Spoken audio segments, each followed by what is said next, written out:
Hi guys. Okay, so I'm filming this, yes, back to back with my last video, but it's just a quick one. I had a call recently with something that was stuck on my mind, which is why this video is unscripted, as everything I do. But um basically around the idea of how the heck you even start to filter out all, let's say you're doing copywriting, right?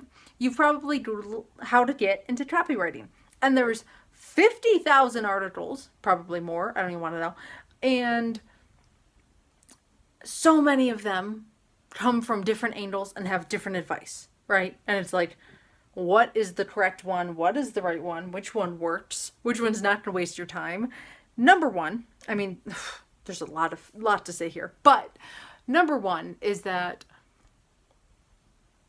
do these people have what you want? That is the number one rule to follow, I think, of any advice ever, which is a little harsh sometimes because sometimes people are experts, but they don't have the thing, like they're fitness experts, but they're extremely out of shape.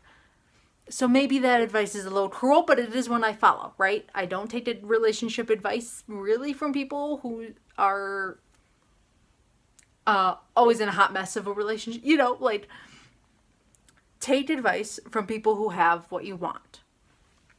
And that will save you a ton of time. So if you're a copywriter or a freelancer or anything, and you're looking at people and, like I followed Ashley Amberget's advice to a T because she had the career I wanted, right? Of course I diverted and I made my own. You get to a point where you're like, I don't want to do that thing. I want to do this thing over here. This looks fun. And then you can divert. Also, something to keep in mind, there's a million different ways and approaches, right? Like if you look at every famous YouTuber out there, let's look at PewDiePie, right? His advice is like upload a video a day for 10 years, right? And then for other people like Matt D'Avella, a famous productivity YouTuber, his advice is like make one good high quality video a week. They're both correct answers, which is frustrating, right? Like that's hard when there's so many approaches to how you could do something and how you could succeed. But that is the beautiful part about a creative career, is that there are, there's a ton of screenwriters who wrote on the side of their full-time jobs. And then there's ones who moved to LA and like hustled hard and went all in and burned every bridge and went all in, right? Both are correct approaches. Which is also the really, really unfun part of it when you're trying to figure it out, like if you want to be a lawyer or a doctor, there is a path. There are steps. There are books to read. There are, classes to pass, grades to get, schools to get into. There's a clear and defined path. But in creative careers, there is advice and ideas, but it's none of them have a clear path. So the best thing you can do is look at somebody who has what you want. Like if you want, 6-figure high ball and Lambo copywriting career, like I'm not it.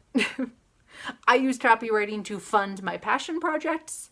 I'm just good at it, and it is not my whole life. So if that's not like what you want, like don't follow my advice. Don't go through my copywriting mentorship.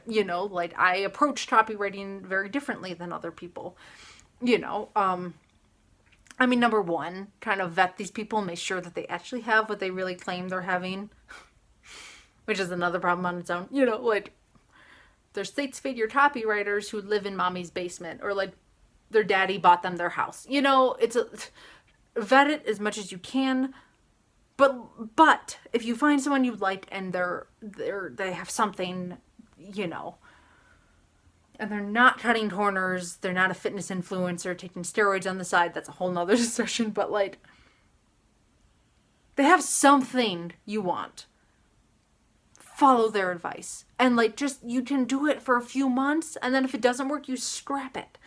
Understand, a creative career is a series of experiments over and over and over and over as you navigate. For some people, YouTube is going to work for them. For some people, blogging is going to work for them. For some people, Instagram is what makes them pop. Like, it is completely varied So understand you're going to have to do experiments, which is why, like I'm on a side note, I'm a fan of like bullet journaling, and why I do quarterly planning, which is 3 months at a time, because sometimes I'm taking on new experiments. And for a few months, I'm going all in on them. And I'm like, okay, what is this? Like, what's happening here? Do I want this? Do I like it? Is it working? What are the analytics? And some things will take longer than just like a quarter to figure out if it's working or if it's like popping. Is that what the kids say? If it's, but like, and sometimes it does take longer, but you should have some, like, if it doesn't make you miserable and there's some like fraction of a sign that it's working, stick with it. But if it's like clearly, or you just hate it and it's miserable, like, drop it and just continue on. I'm a person, just, you can know my creative process is like for marketing, right? Marketing is this ever changing, ever growing. No books worked on marketing because like as soon as the book is published, like Instagram has now dropped Reels, and there's TikTok, and there's other things, and it's like this ever growing like field. And so I have a running list on Evernote at the moment, or Notebook, sometimes I switch it up, but like of experiments, and I keep a list of like what I've heard of and what other people say, and then I look at what I'm doing.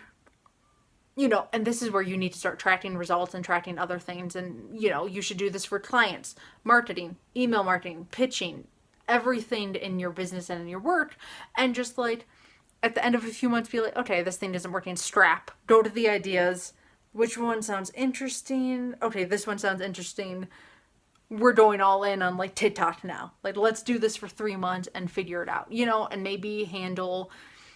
I recommend to people and clients like 3 to 5 experiments at a time, because then you can kind of figure out which one is working. Because if everything's starting to explode and you're like, ooh, which one of these is doing it? If you're taking on 10 to 15 to 20 things, it's like, and then you don't know what to do, and you don't know what to double down on. You don't know where to put money. You don't know how to do it. But if you're starting in a creative career, make a list. Just keep a running list of all of the things that the experts and the people, and once you've kind of filtered out who's kind of full of it, who's not, and you may not know in the beginning, so just start a list.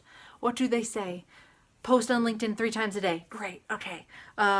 Tweet this, tweet that, make an ebook, this and that, and make a whole list. Go through it all. Look at your schedule, because you probably have a full-time job, or you have kids, and blessed, kids are the biggest time energy that there is, and you've got all these things on your plate, and like, okay, which one of these can you do in what you have right now, right? What's working? Pick 3 to 5, depending on your ambition and your generosity, and plug them in.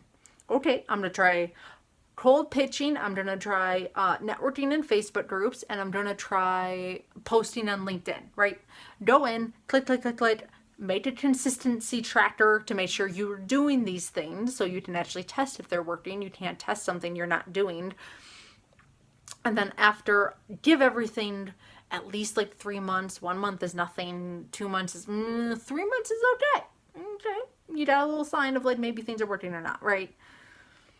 Go through. And if like nothing's working, then just set it all on fire and start all over. Or you're like, okay, I'm getting like 3 comments on average on my LinkedIn posts when like I wasn't before. Whatever metrics worked for you. And then drop what you hate, keep doing, and then rinse, repeat. Delete, add more. That is it. That is how you filter advice on the internet, in my opinion, on anything. And that is coming from someone who has also been in the fitness, personal training world. If I'm celiac, so I have no choice. Like I have to avoid wheat. But like, if you want to try keto, great. Try it. 3 months.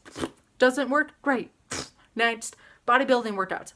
You hate them? They suck? Okay, you're going to try swimming now. And you just go through the list. This is how you filter it out. This is how you find what works for you. And that is how you build systems that work. And then you can work on automating them and building them out and fleshing them out and making them better.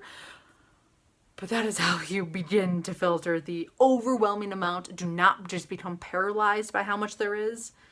Do something about it. Okay, that's it.